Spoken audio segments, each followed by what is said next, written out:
Welcome to the Exam Study Expert Podcast, helping you ace your exams at school and university through the psychology of high performance and the science of studying smarter, not harder. It's my pleasure to introduce your host, the Cambridge-trained memory psychologist and exam success coach, William Wadsworth. Hello and welcome to the Exam Study Expert Podcast. The title for today's episode is Never Give Up, an epic student story. I want to talk about epic. In culture, an epic is a book or film or play whose story extends over a long period of time and tells of great events, typically spanning decades or more of a hero or nation's life. In more informal English, epic has a broader use to mean extremely good or extremely impressive, as in, hey man, have you heard the Exam Study Expert podcast yet? It's epic. Today's student story, I think you'll agree, is epic in every sense of the word. I feel we've told one such story before, the tale of Joe from episode 18, the boy from, in his words, the primitive village in Fiji with no running water or electricity, who found his way into a high-powered career and a very comfortable and very satisfying and rewarding and generous life by excelling in education. That's episode 18 if you've not heard it before. Today, I'm excited to bring you another epic student tale with a very different hero and a very different story featuring very different circumstances. In today's tale, you're going to meet Kimberly, whose quest to get her degree, her well-deserved degree, spans decades of her life and has seen her overcome lack of money and grind in minimum wage jobs, lack of time, family tragedy, and her own mental health struggles. I feel the message for Kimberly's story is simple. Don't settle for less than you can be, and in her words, never give up. Kimberly, it's over to you. Well, my name is Kimberly, and I'm a student, lifelong student. I have yet to get a degree of any kind, but have been learning for decades. So I guess my title would just be Student of Life. Kimberly, you are very warmly welcome on the podcast. I'm so glad we were able to make this work with our different schedules. Thank you so much for coming on, and I'm really excited to chat because you sent me the most amazing email with various chapters of your story. And I was just fascinated. And I thought, oh, gosh, we have to talk. So thank you so much for giving us this opportunity. Maybe we can start all the way back at the beginning. Tell us a little bit about Kimberly back in high school and what her aspirations were back in the day. So the beginning was very long ago. I'm currently 44 years old. So high school was more than half my life ago. When I began studying in school, I always loved learning. Even at 5 years old, I was learning about dinosaurs. Yeah. More so than the typical child. I could have told you anything about dinosaurs. And then that turned into animals. And as I became a teen and in high school, in science classes, I learned more and more about animals. And I decided that I wanted to become a zoologist, and it was going to be my lifelong career. I was going to go out and study wolves and cougars. So I took advanced placement science courses. I reached the end of my high school days, having done numerous overnighters and all-nighters and multiple nighters, where I would go 72 hours with doing nothing but work in school.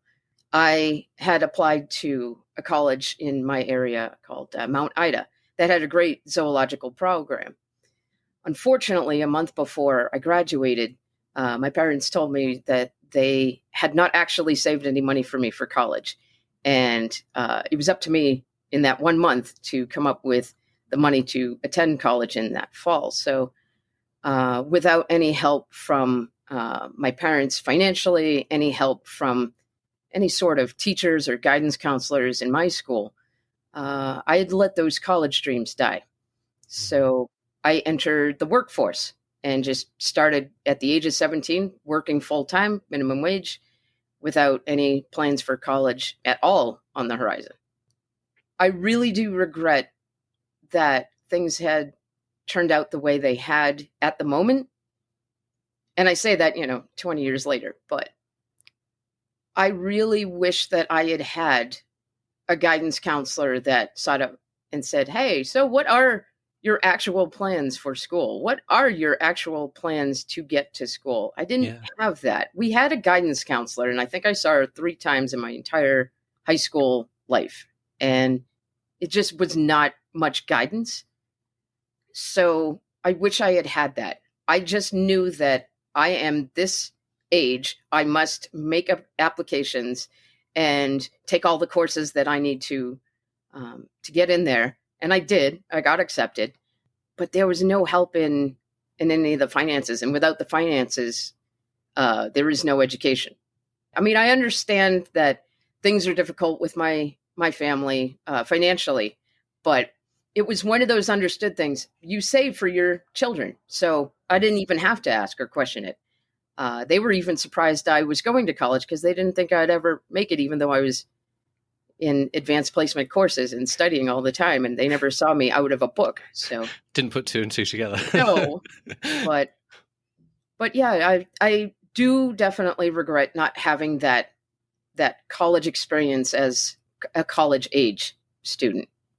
The thing that can sort of come to mind with, you're talking about not getting much advice and help. I guess in the time you were going through this, we didn't have the resources we have today in terms of the wonderful world of the internet. And, if you don't get the help you need on your doorstep nowadays, kind of my thought immediately goes to, well, could we find someone online who's kind of had similar experiences or teaches this stuff? Or I guess all that wasn't available back then. In a way, perhaps it might be an option to students if they're looking for help and guidance now as a resource. Absolutely. We didn't have the internet when I was in high school. I graduated in 1996. The internet was not at all available. We didn't even have internet in schools. The most we had was the ancient computer typing just for word process using DOS. That was it. There was no internet. But the resources that are available now is incredible. I cannot believe the access. We had to go to a place called a library if we wanted to rate any reports. There was no Wikipedia. There was no Google. You went in, you talked to the librarian who was the living Google. It is drastically changed. And that's why it's absolutely important and imperative that resources like where to get financial aid, where to get help in narrowing your focus for what you want your career path to be. It is impeccable that even though we have the internet, now we have the opposite problem. There's too much information. It's too much. So the sharing of resources, like this podcast, this is why this podcast is so good. It gives resources that are desperately needed to any students that want to further their educational and even their business career. Well, talking of furthering your studies, it sounded like you carried on studying despite not going to college. You carried on exploring various topics, biblical studies and zoology and more, even in spite of not being able to go to college for decades afterwards. Yeah, so just because the school thing didn't happen didn't mean the study thing ever stopped. I never really needed a school to tell me to study. All I needed was access to books, access to information. So I just kept studying. And the topics would change. After I failed to go get my zoological degree, I moved on to different things. I learned more about the natural world, environmentalism, and it slowly evolved into more and more topics. And I was volunteering for a church in my 30s, roughly a decade and a half after I had lost any chance for college. And I was studying biblical studies on my own, more than just the normal reading of the scriptures. I was reading the context, the backgrounds. One of the most important parts of my study is questioning things. Yeah, but why? Yeah, but why? I never grew out of that toddler stage. Yeah, but why? I continued asking, why is it this way? Why is it that way? How did it get to this way? I would find the answers on my own.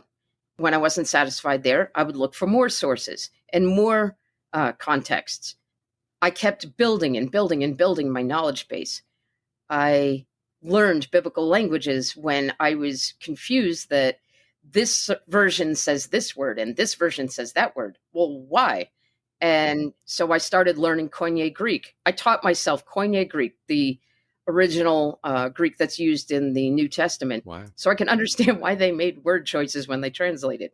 Well, what's the actual word mean? When I was going to be a zoologist, I took 7 years of Latin from middle school all the way to graduation because I knew I needed it. So I always had this fascination with language on top of that. So I taught myself the Greek, and I learned about the historical backgrounds that were surrounding the stories that we were reading in church, more so than the normal churchgoer.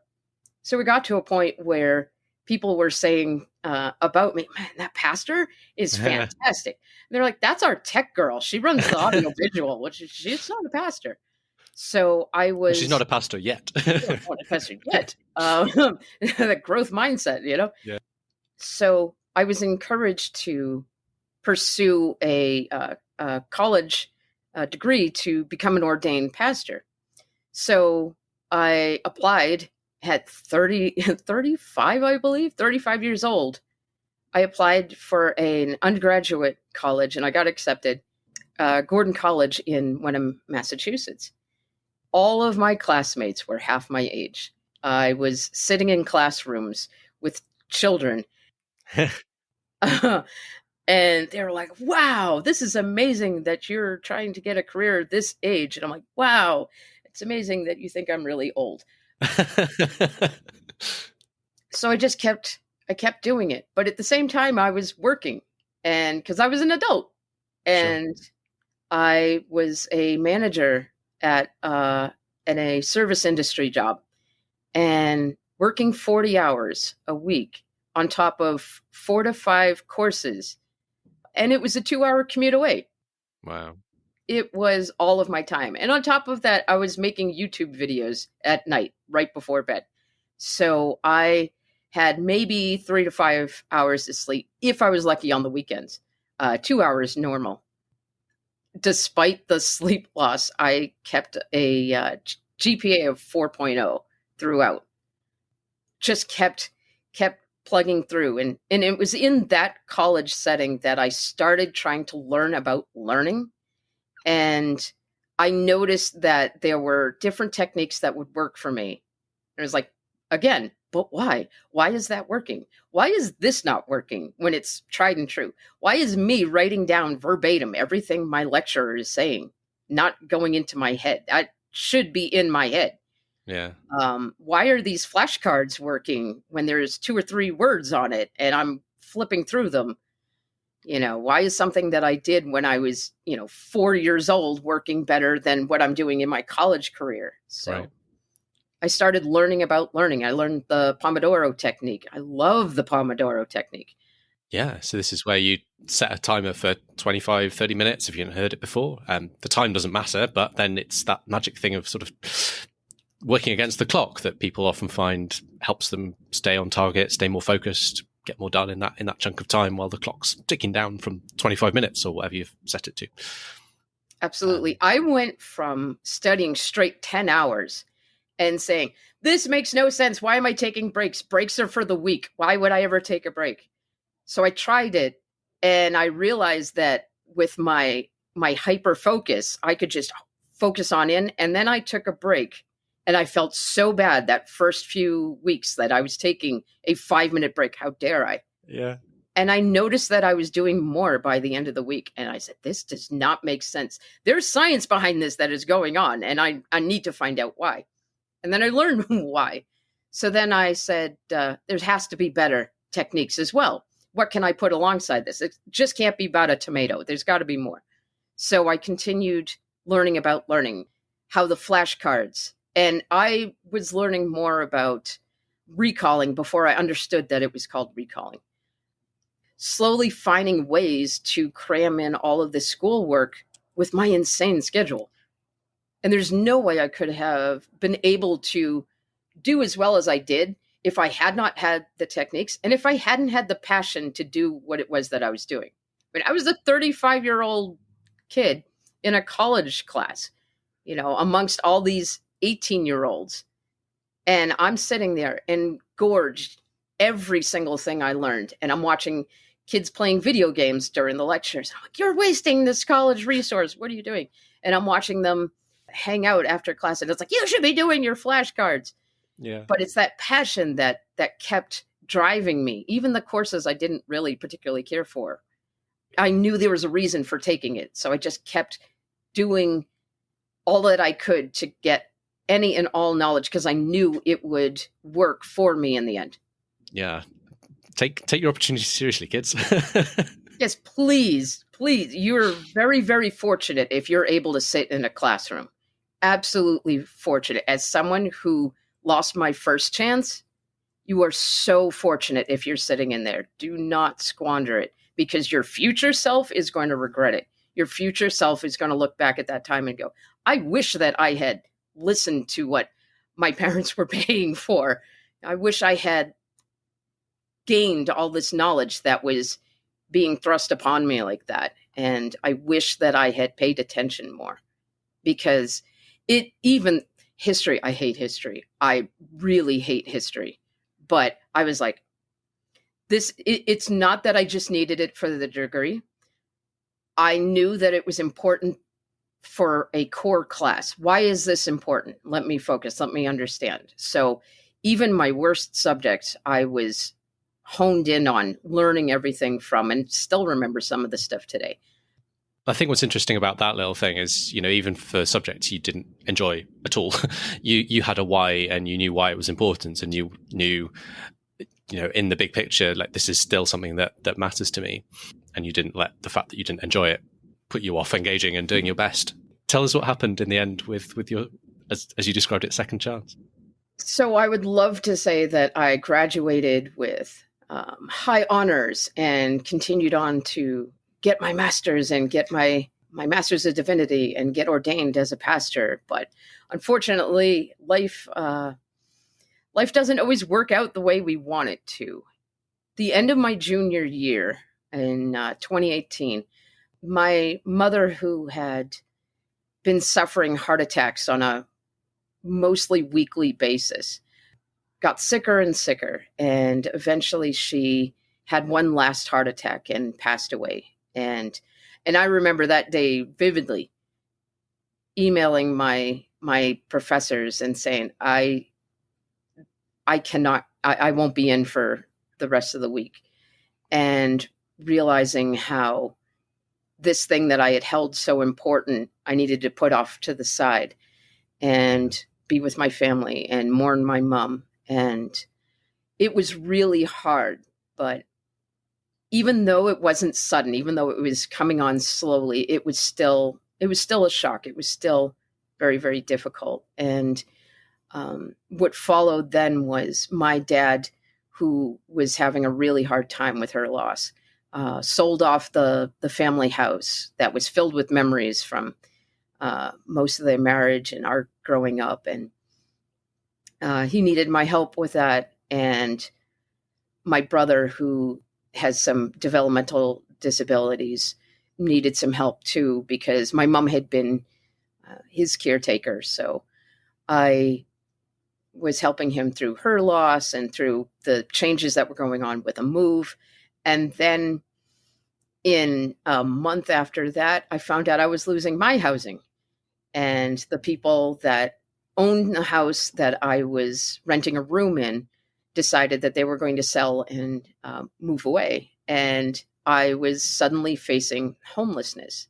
So in the span of a few months, I had lost my mother. I had seen my family home be sold off and helped my dad with a sudden move, and then realized I myself have nowhere to go.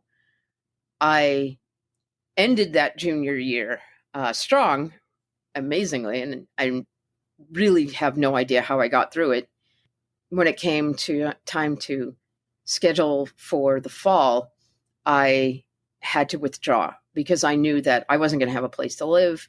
I was still dealing with helping my father, and it had just been a really, really rough year. And so I withdrew and had to walk away from college again. It hurt because I was 18 credits away from graduating, and graduating with honors, and not being able to go to graduate school or get ordained. It hurt, but I had no other choice. I had to do the right decision. I knew there was no way I could continue doing what I was doing with the circumstances I had just been handed. Of course. Well, I mean, firstly, obviously, so sorry for everything that happened in that episode. What a difficult time of life. What sort of subsequently happened? One thing I tell people, even though I never got ordained, I still became a lay pastor. But one thing I always tell people in my sermons is never say never when God is listening. I continually kept telling myself, I'm never going to go to school. Never going to go to school again. Never going to get that degree. Never. When I was going to Gordon, I had been demoted from my management job because I couldn't give 100% availability. So I went down to minimum wage again and was working as a entry level once again during the school time. And after I withdrew from Gordon, I continued working, and I transferred out of the district and met up with another district manager. And she said, "You never should have been demoted. What is this? No, Yeah. you can be a manager and you can do school. That's fine." As a matter of fact, our job has a school program where they partnered with Arizona State University. You can take classes for free. And I said, "Yeah, but that's just for business. I don't want to do business. Business is boring." She's like, "There's more than business." So I looked into what they offered, and I was shocked to see they had psychology and counseling courses. And I was like, wait a minute. I love helping people. All through my life, I have loved helping people. One of the reasons I became a pastor is because I wanted to help people. Yeah. And I said, I could actually get a degree and help people, and maybe go and get my master's and get licensed as a therapist and help other people. Wait a minute. So in October of the previous year, I started my accelerated courses at Arizona State University to get my degree in counseling and applied psychological science, so that I can hopefully go on that path. So, third time's a charm. So we're gonna see. But when I had emailed you, I was finishing up that term, and with a 45-hour, because I'm back to being manager, 45-hour work week, and 40 hours of schoolwork, and still maintaining sleep somehow. I have a 4.33 GPA, and I didn't even know you could go above 4. So, wow. It proves that, the methods that I'm learning for studying are still holding true despite no time to do anything.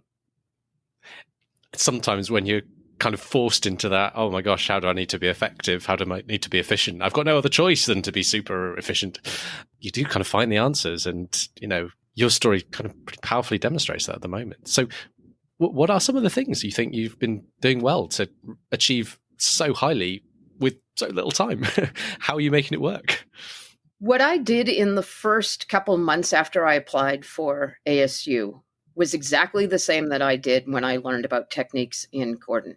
I studied how to study, and I spent that entire month and a half just focused on doing nothing but learning how to learn better. I discovered the growth mindset, and I discovered more techniques like that go along the Pomodoro technique, like using apps that motivate you. I know you would mention the Forest app. I actually looked into that, and I discovered another app called Study Bunny. Mm-hmm. And I love animals, so I use that as my Pomodoro tracker. Little things, just small little things. Where do I excel? because what works for one person is not going to necessarily work for others. Right now, I love the Pomodoro technique. I cannot do it with my schedule. I can't do block scheduling because my work and sleep take up blocks of their own. So how can I utilize this hour and a half I have before work? How can I utilize the half-hour break I have in between work? How can I utilize the hour and a half I have after work before I go to sleep? Because the number one thing I knew I needed to do was to continue taking care of my self-care. And that is something I did not do in Gordon. Yeah. I put aside any self-care routine and was like, it is study and work. There is no self-care. Myself doesn't matter. I need a degree. Now I said, I need to take care of myself above anything else. The other stuff will go down. It's not the same priority. I learned self-care techniques because I need to keep learning constantly. I will not get less than 7 hours sleep. Even for this podcast, I even though I needed to get up way earlier than I probably might have, I adjusted the time I went to bed instead of sacrificing sleep at the end. It is so imperative to get that 7 hours of sleep, that 7 to 9 golden time. If I don't have that, my brain doesn't function, and whatever I do doesn't even matter. Yeah. So sleep is important. Then I take the time that I have and I try to use it as best I can. So how can I use that really tiny amounts of time where I can't have a 25-minute, then a break, 25-minute, then a break? I can't do any Pomodoros. I have only one little chunk. What was the best way for me to do it? So I started researching different methods, and that's how I came up with this podcast. I discovered different techniques that were being underscored by your guests, that were listed out perfectly. I discovered active recall, and I was like, this makes no sense. Why would I should be writing everything verbatim because that's what's important, right? No, write everything verbatim for my brain. Okay. And I'm learning more and I'm understanding it more.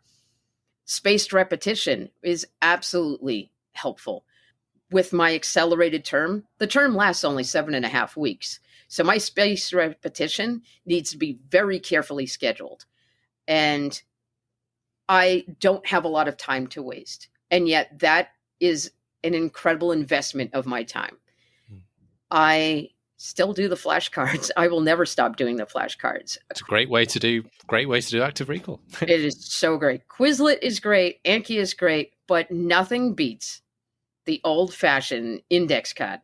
And I am such a nerd that I will take an index card and cut it up into 9 tiny little squares and carry those mini flashcards with me everywhere. And the act of writing down the flashcards is probably more important because I remember writing more than I remember typing or looking at something digitally.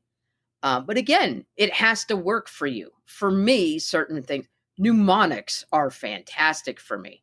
I could not learn half of the languages. Oh, did I mention that I know 9 languages? Wow. Yeah. I could not do any of that without mnemonics and associations.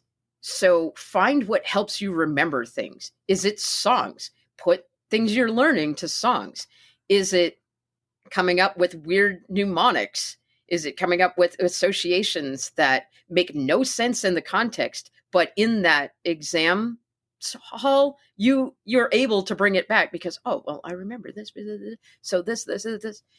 Find the tricks that work for you and just hone in on those. What helped you in school? What helped you when you're trying to learn something important? But above all, it's having the passion. Why am I doing this? Why am I sitting and spending the tiny amount of time I have between work and sleep? Why am I spending that doing more work? Well, it's because of the end result. Well, how do I get there? I have to learn this, and this. But this doesn't make sense for me learning. Well, it may not make sense now, but it'll make sense in the future. History and math have nothing to do with psychology, but they will help you in other aspects of life. They will help you make you more of a whole person. So it is really important to take those core classes. It's really important not to blow off anything that seems like, oh, I don't need it, but I need it for the degree. There's a reason it's in your degree program. So study it, love it, embrace it, and find what works for you. And I had to find that for me. And so using that to help fill the hour that I would have has been remarkable. And it is the only way that I'm able to succeed.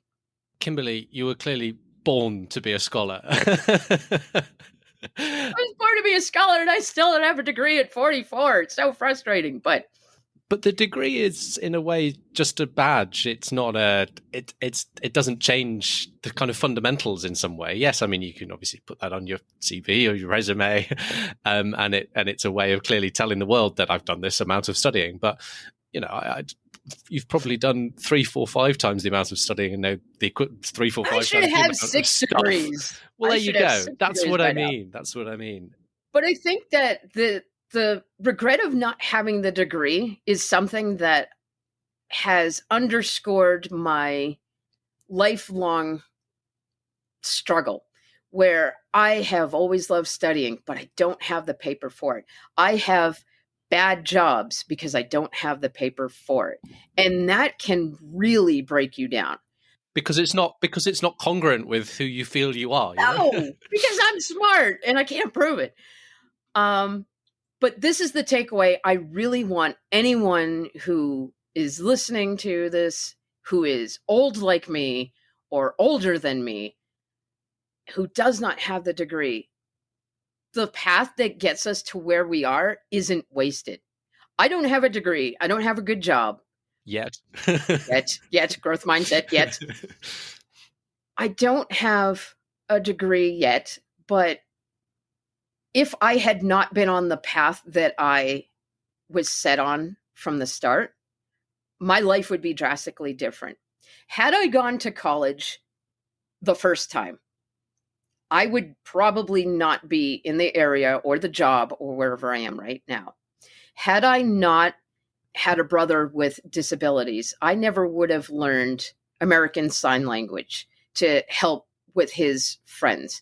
And had I not failed at getting a degree over and over and over again, I would not have been in my workplace a couple of years ago. And I never would have met the customer that I did, who is deaf, who needed someone to interpret for him, much like many of the deaf people that we get in my business and in all other workplaces I've been in. We never would have met, and we never would have fallen in love. And to this day, we're together. And had I gotten the degree, I would not have met him. Yeah. And so it's not entirely wasted. Yes, I absolutely wish I had a degree. I wish I had a good job. I wish I had a life with purpose where, yes, I did all of this and this and this. But you have to look back and see all the things along the way that have built you as a person, that have made you who you are and where you are. Even if it's not exactly your plan and it didn't go out the way you expected it to, you never know how you can use something for your life. I never knew that when I was a teenager and I learned sign language, that I would find my soulmate with it. That's why I always tell people, guys, learn language. You'll find your love in the future. Just learn language. But it is absolutely imperative that we don't focus on the successes that we failed to get, but the path and the journey we've been on. It's not the destination, it's the journey. We've all heard that. And it's hard from this end when you look at the job you have to go to every single day, the potential career success that you could have had and could have if you had gone back. But if you go back and you change that, how drastically is your life different now? What did you lose for that cost? So yes, I absolutely wish I had a degree. And I will keep learning until I finally get one. I'm going to be those ones you read in the paper that is 99 years old and finally get a degree handed to them and be like, okay, well, I can finally rest now and then go on to graduate school. But I see those and I am so inspired by the people that get them at the end stages of their life, because it didn't stop being important to them. Learning never stopped being important. Just because you get the piece of paper doesn't mean you stop learning. Just because you can't get that piece of paper doesn't mean you stop learning. Always learn. Even if you don't have any books or a classroom or a degree program, keep learning. Look at the things that you actually have and gained in life experience or opportunities. And, when one opportunity falls away, what can you learn from it? There is no true failure. It's an opportunity to learn. Yeah. It's a way to make yourself better. So you fail a test. Okay, well, that's terrible. I failed it. And I'm a perfectionist who has severe perfectionist issues and freak out whenever I put in just a normal assignment. But if I don't do well on it, well, how can I change? I could totally focus on how bad that grade is, or I can use that to make myself a better student. Okay, what worked here? What didn't work here? And I can drop. How can I change this? Where do I need to change this? So there is no such thing as lost opportunities. There's no such thing as full-on regrets, because if you're still living and breathing, then you've made it this far. Congratulations. Just focus on what has gone right in your life and just hone in on that while never giving up hope that you can make your life better, even today. Never say never. Never say never. Kimberly, thank you so much. You've been incredibly generous and incredibly open with so much, and I'm sure I want to re-listen to your story. Thank you again. Well, thank you so much for having me. If I have been able to help at all, it was absolutely worth it. So thank you so much for having me on. I really, really appreciate it. Well, thanks again, Kimberly, for that fantastic conversation. And if you think you've got a student story that can help inspire others, I would love to hear from you. I'm always looking for students of all kinds to feature on the show. So please get in touch at william@examstudyexpert.com. Be a pleasure to hear from you. Thanks again for listening today. It's been a huge pleasure, as always, to have your company, and I look forward to seeing you again next time. Wishing you every success, as always, in your studies. If you've got exams coming up, you can now get all of William's favourite tips and tricks to save you time and get you higher grades, all in one handy cheat sheet. Grab your copy at examstudyexpert.com/free tips. Thanks again for listening, and see you soon.